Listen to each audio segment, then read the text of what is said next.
Puji Tuhan.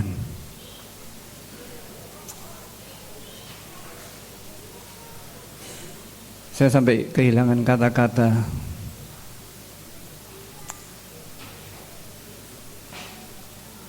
Minggu lalu saya katakan di perakiraan cuaca Kudus akan hujan mulai pagi sampai malam. Dan saya berkata, Tuhan, iman saya enggak cukup untuk menghentikan hujan. Tapi saya teringat almarhum Bapak Gembala, doanya selalu dikabulkan. Tidak hanya sekali, tidak hanya 2 kali, tapi berpuluh-puluh kali. Dan kita menjadi saksi. Saat itu saya hanya berkata kepada Tuhan, Tuhan, apakah doa Papa masih berlaku ya? Tadi sore saya diingatkan janji Allah kepada Raja Daud bahwa tahta tidak akan beralih dari keturunan Daud asal tetap setia.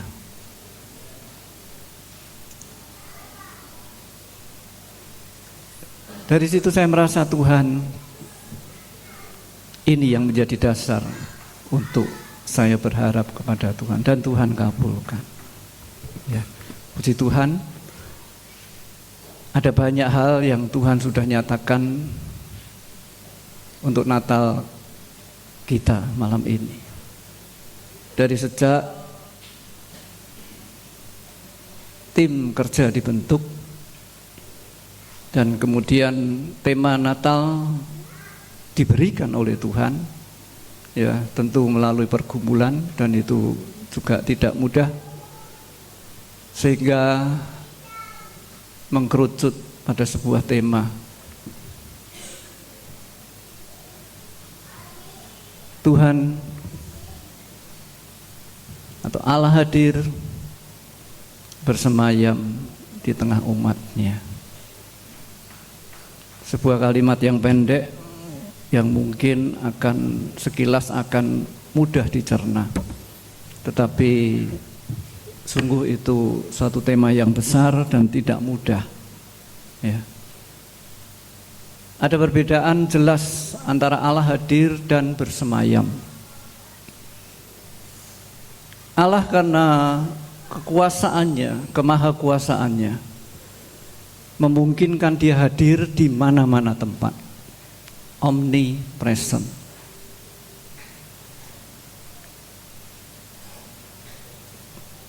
Tetapi ketika dia bersemayam, itu masalah yang berbeda. Kalau dia bersemayam di tengah-tengah umatnya, bahasa Jawanya betah, ya, suka tinggal. Dia kerasan tinggal bersama umatnya. Dan inilah yang kami rasakan di tengah-tengah persiapan yang sangat-sangat dinamis sekali. Ya, masih berkembang sampai tadi siang pun masih terus dikotak-katik, ditambah ini. Karena apa? Meluap rasa syukur. Ada rasa syukur yang luar biasa yang ingin dipersembahkan untuk kemuliaan nama Tuhan. Ya. Dan Allah tidak hanya hadir secara umum, tapi Allah hadir di tengah-tengah kita saat ini. Kalau di belakang saya ini ada salah satu aksesoris atau dekorasi yang berbentuk sebuah kitab, ya. Dan di situ tertulis ayat-ayat yang mendasari tema Natal kita malam ini. Ya. Dulu saya pernah membaca sebuah kisah. Ada sebuah kitab juga, itu karena dongeng ya. Ketika tulisan yang ada di dalam kitab itu terjadi, tulisan itu hilang. Oh, ini sudah digenapi, ini hilang. Tapi yang terjadi saat ini, tema itu dituliskan. Dan Tuhan mau agar ayat firman rema yang Tuhan berikan itu bukan hilang, tapi ada di dalam hati kita masing-masing. Dan dengan percaya, karena Tuhan sudah menyatakan dengan banyak hal, ya, semua itu akan digenapi asal kita tetap setia. Ya, mari kita siapkan diri kita untuk sama-sama belajar, ya, menyediakan diri kita untuk menerima firman Tuhan. Kita buka Alkitab kita di dalam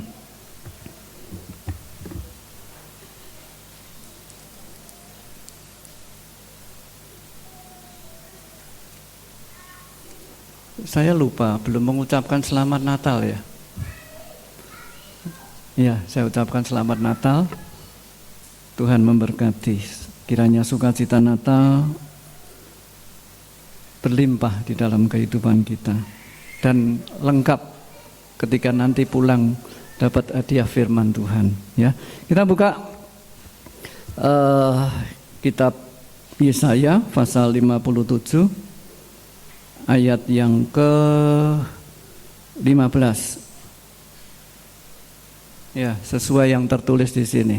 Mari kita bangkit berdiri, kita akan sama-sama baca firman Tuhan. Yesaya pasal yang ke-57 ayat yang ke-15. Sebab beginilah firman yang maha tinggi dan yang maha mulia, yang bersemayam untuk selamanya dan yang maha kudus namanya. Aku bersemayam di tempat tinggi dan di tempat kudus, tetapi juga bersama-sama orang yang remuk dan rendah hati, untuk menghidupkan semangat orang-orang yang rendah hati, dan untuk menghidupkan hati orang-orang yang remuk. Terima kasih, silakan duduk. Pada ayat yang sudah kita baca, Allah menyatakan dirinya dalam 3 hal pokok yang cukup penting. Dikatakan yang maha tinggi, yang maha mulia, dan yang maha kudus. Dan sekaligus ditunjukkan bahwa dia bersemayam di tempat maha tinggi dan di tempat kudusnya. Kemudian di bagian yang terakhir dikatakan bahwa dia juga tinggal di dalam hati orang yang memiliki karakter kerendahan hati dan yang remuk hati. Ya. Memang kata-kata ini tampaknya seringkali dipakai atau seringkali diungkapkan. Ya. Seringkali disinggung, seringkali rendah hati. Orang Kristen harus rendah hati. Orang Kristen kalau menerima Tuhan harus dengan remuk hati. Ya, hati yang hancur. Tetapi seringkali ini tidak sampai pada kedalaman maksud yang dimaksud pada ayat ini. Ya. Kenapa ini penting? Berita Natal juga mensyaratkan ya, hal yang khusus bagi orang-orang yang siap untuk menerima kabar sukacita itu. Ya, kita baca di dalam Injil Lukas pasal yang kedua.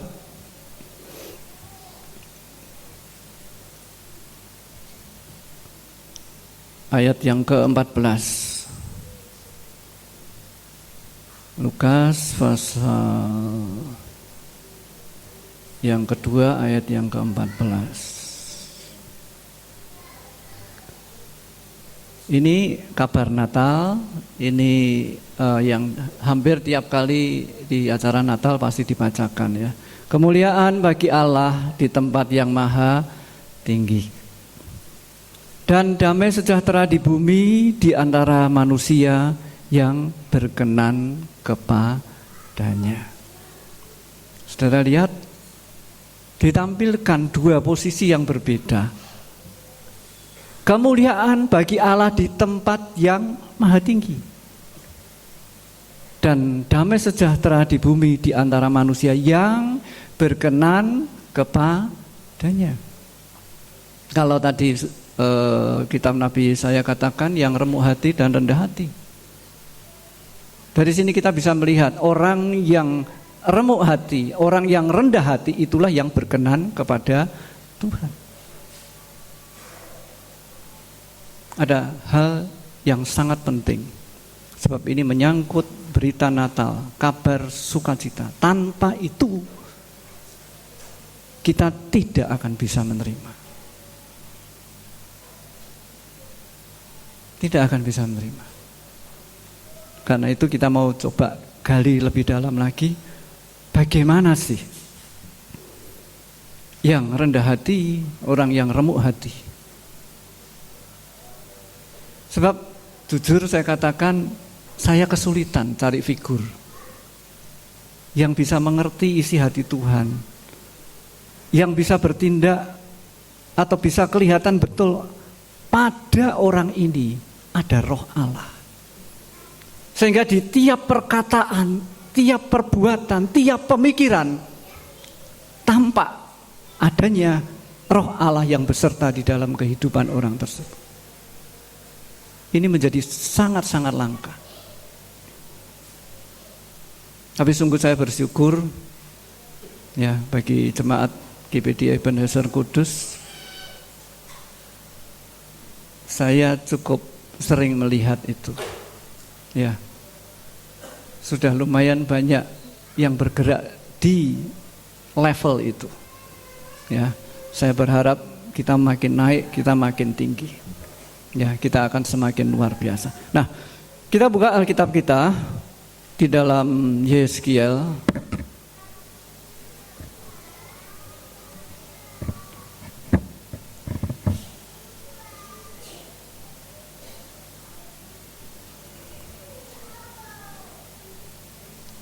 Pasal 36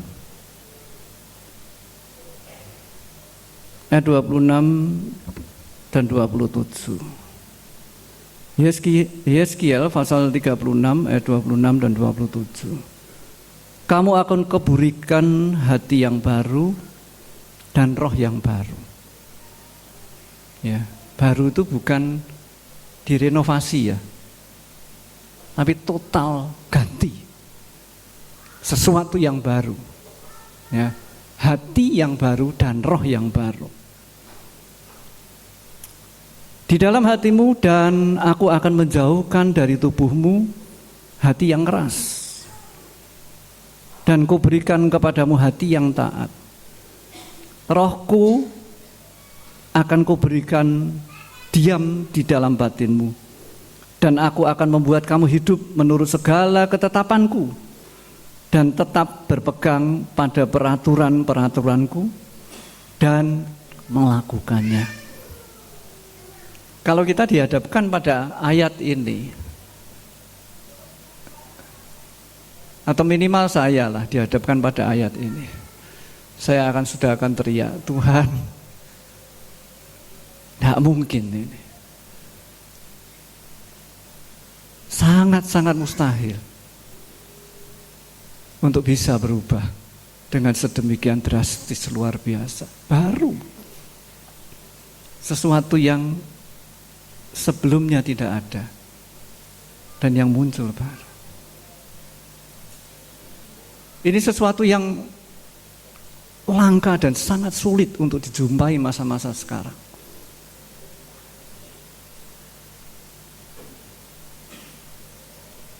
saya seringkali memperhatikan, terutama para orang tua, ya, tokoh-tokoh rohani, ya, yang cukup tua, ya.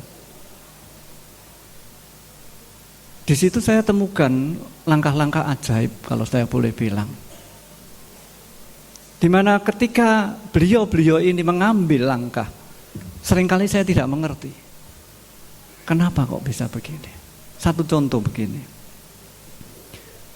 Satu saat saya ketemu dengan seorang teman, dan teman saya ini baru saja mengadopsi seorang anak, ya. Dan legal, semua masalah legalnya, perjanjian dan segala macam itu sah secara hukum. Saya pulang karena kejadian itu di Semarang, saya pulang. Saya ngomong ke papa, tadi ada kejadian begini-begini. Bahwa teman saya mengadopsi seorang anak karena orang tuanya tidak mampu, sehingga anak ini akan terlantar nanti. Waktu itu papa cuma diam saja. Sekian lama, terus tiba-tiba bilang, papa kok enggak setuju ya? Kaget saya. Kenapa kok bisa begitu, Pak?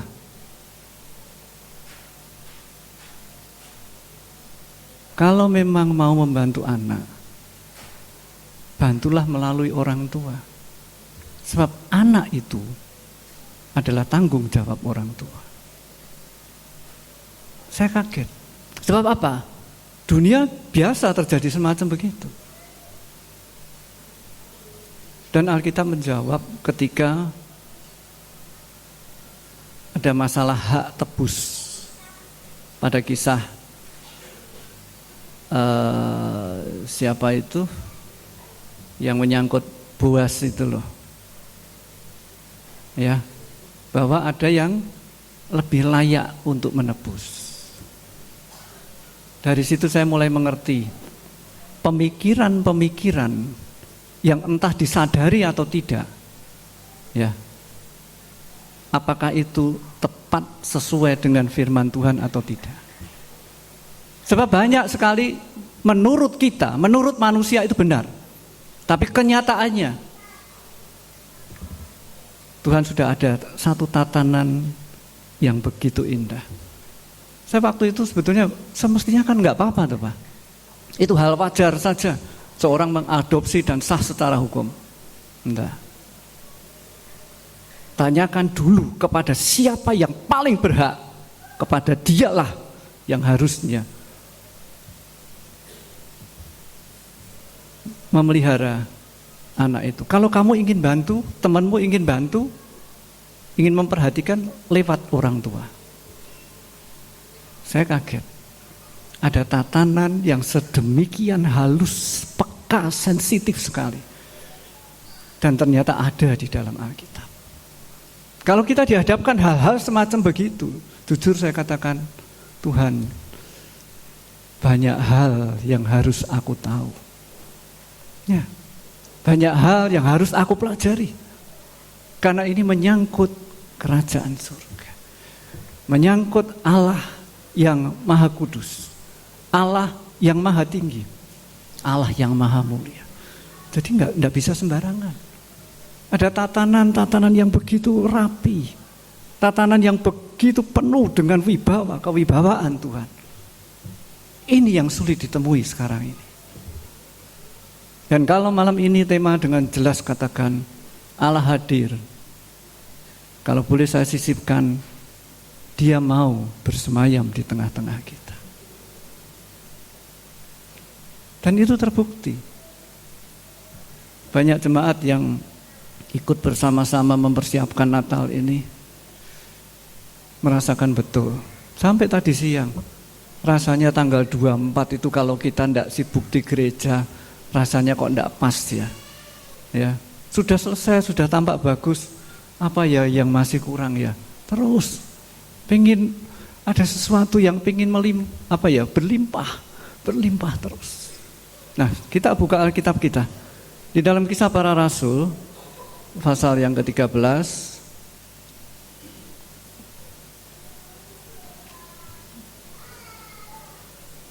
Ini kita mulai masuk kepada contoh-contoh siapa yang luar biasa di hadapan Tuhan.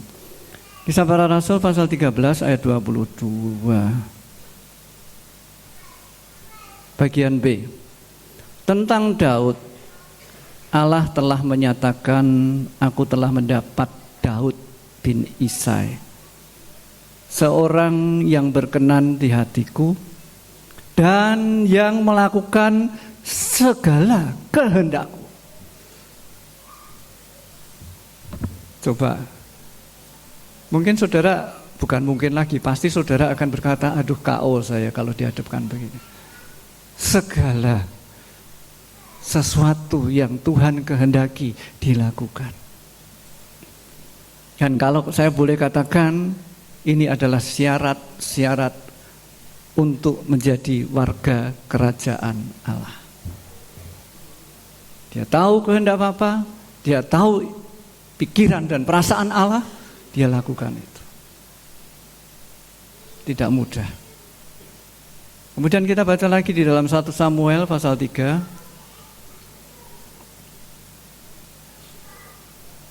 Saya ambil 2 contoh ya, 1 Samuel pasal 3 ayat 19 dan 20. Dan ayat 19 dan 20. Dan Samuel makin besar dan Tuhan menyertai dia dan tidak ada satupun dari firman-Nya itu dibiarkannya gugur.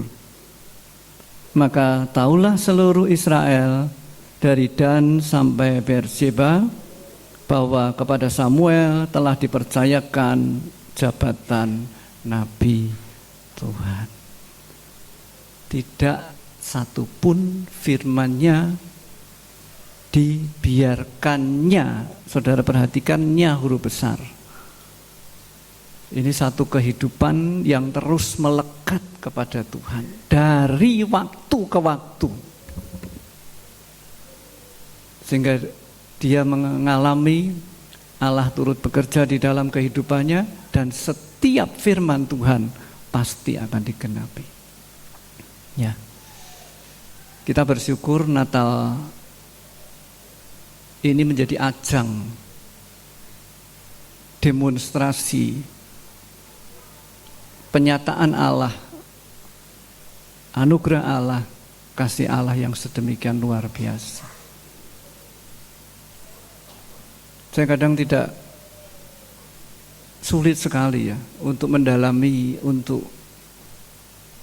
menilai betapa besarnya kasih Allah. Kalau sampai malam ini hujan tidak turun sedikit pun, dari pagi sampai ini kita beribadah,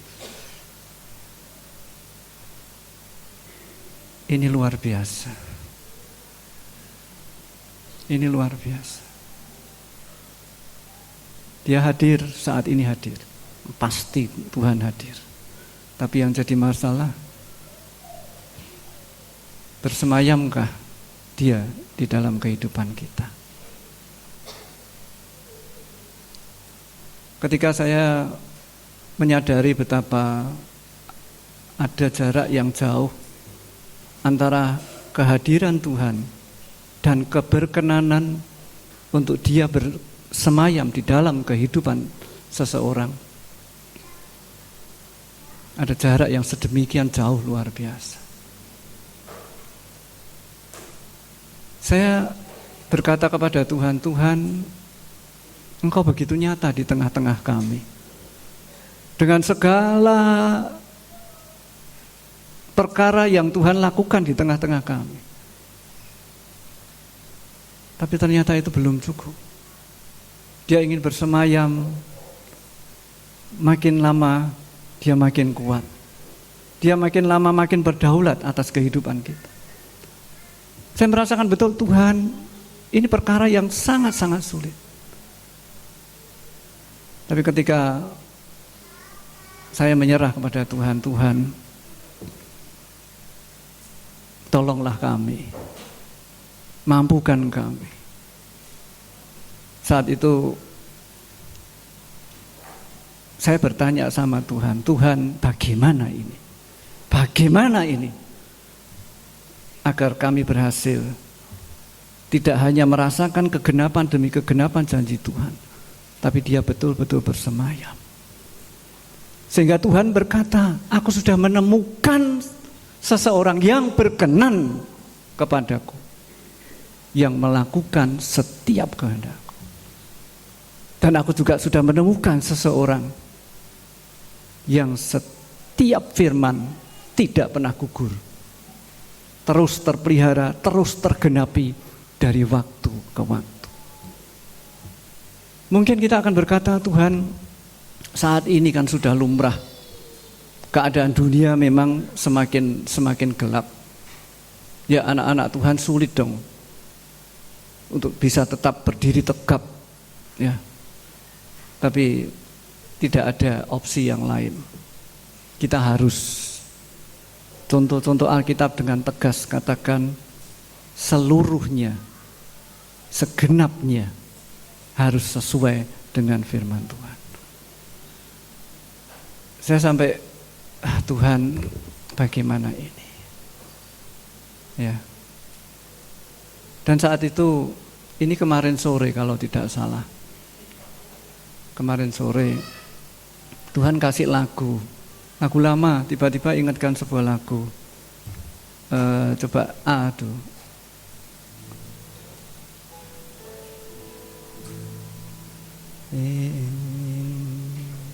Into my heart,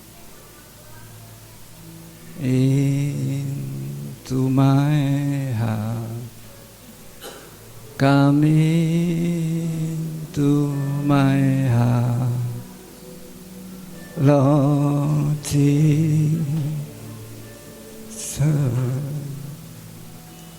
come in today, come in to stay, come into my heart, Lord Jesus.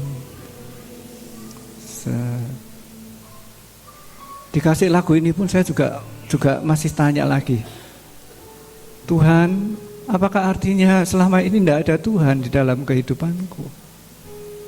Padahal Tuhan genapi dengan berbagai macam peristiwa. Sampai detik ini hujan tidak turun. Dan peristiwa-peristiwa yang lain, melihat semua mempersiapkan dengan penuh sukacita. Saya melihat ini dilakukan oleh anak-anak Allah. Tetapi saya bertanya terus, Tuhan, apakah Tuhan tidak ada di dalam kehidupan? Kan bukti-bukti dengan sudah sangat jelas. Tapi ketika saya mendengar lagu ini, berbarengan dengan itu Tuhan berkata, aku mau lebih. Aku mau lebih. Dunia boleh bengkok, dunia boleh makin gelap, tapi aku mau makin lebih di dalam kehidupanmu. Aku mau masuk, bukan berarti aku tidak ada di dalam kehidupanmu, tapi aku mau lebih dari yang sudah-sudah.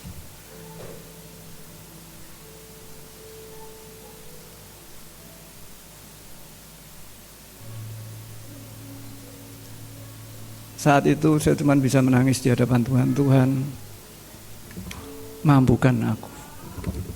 Bersemayamlah di dalam kehidupan kami. Kalau Engkau sudah pimpin kami sampai saat ini, Ebenezer, pimpin kami terus. Jujur saya katakan, saya ngeri. Ya, saya ngeri, betul. Karena kekacauan tidak hanya melanda secara umum umat manusia,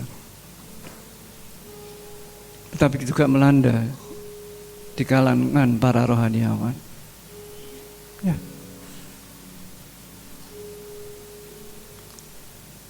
terbawa oleh nafsu yang sedemikian membelenggu. Jujur saya katakan, saya masih terlalu muda untuk masuk di kalangan rohaniawan. Saya dilantik belum lama, belum genap 2 tahun. Jujur saya katakan takut dengan apa yang terpampang di depan mata seperti ini.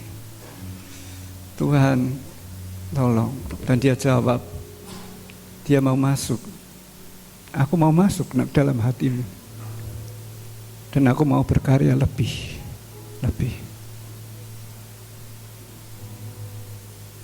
Kita baca Mazmur 102.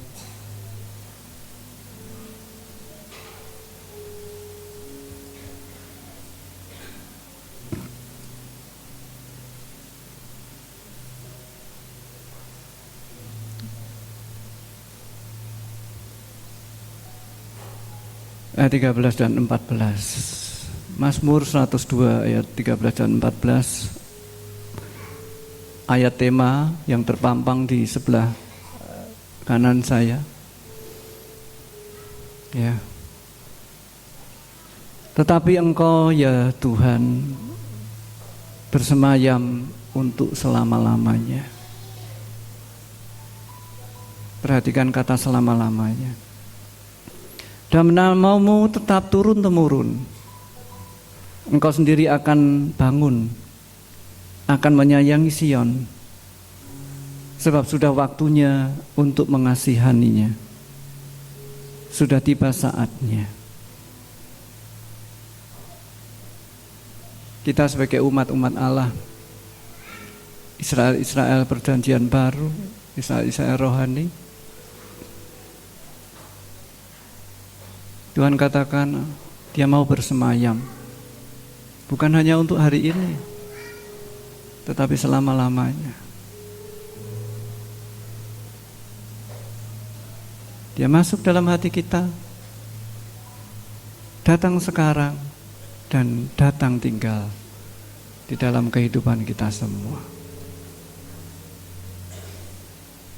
Bersemayamlah Tuhan di hidup kita semua, ya.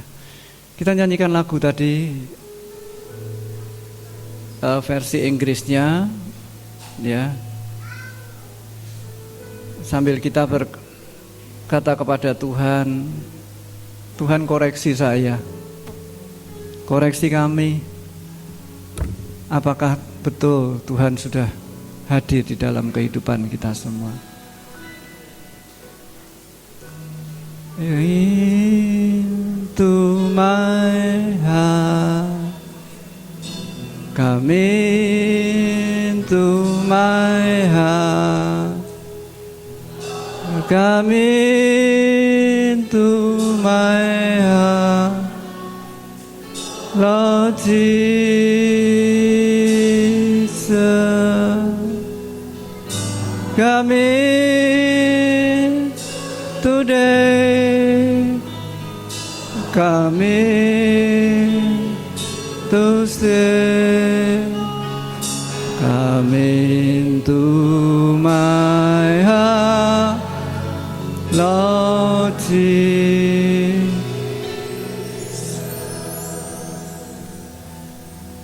Ada berbagai macam kehadiran Tuhan di dalam kehidupan umat manusia. Kalau kita adalah anak, Dia hadir sebagai Bapa. Kalau kita adalah domba, Dia hadir sebagai gembala. Kalau kita adalah murid, Dia adalah guru. Kalau kita adalah orang yang sakit, Dia adalah tabib di atas segala tabib. Tetapi seluruh ayat yang tadi disampaikan, ketika itu dikatakan dia akan bersemayam selama-lamanya, itu menunjuk kehadiran Tuhan sebagai Raja di atas segala raja.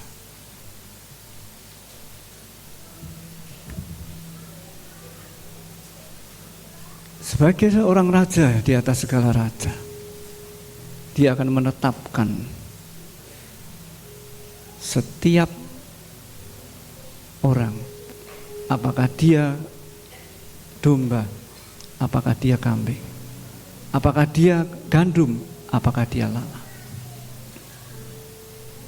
Saatnya ketika raja itu memerintah, tidak ada toleransi sedikit pun.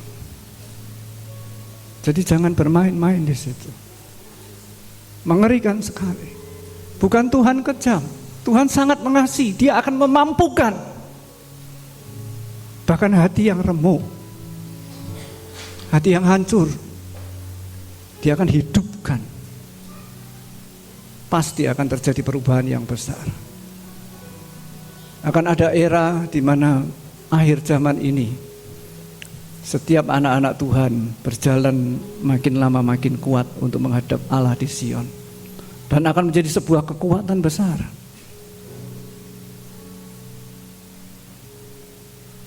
Dan akan sangat berisiko ketika kita tetap bercokol, ya, dengan keakuan kita, dengan ambisi kita yang sulit sekali dikendalikan. Saya percaya melalui apa yang sudah Tuhan berikan tema Natal kita malam ini, Dia bersemayam di tengah-tengah kita. Apapun kondisi saudara, ya, siapkan untuk menyambut Dia menjadi Raja di atas segala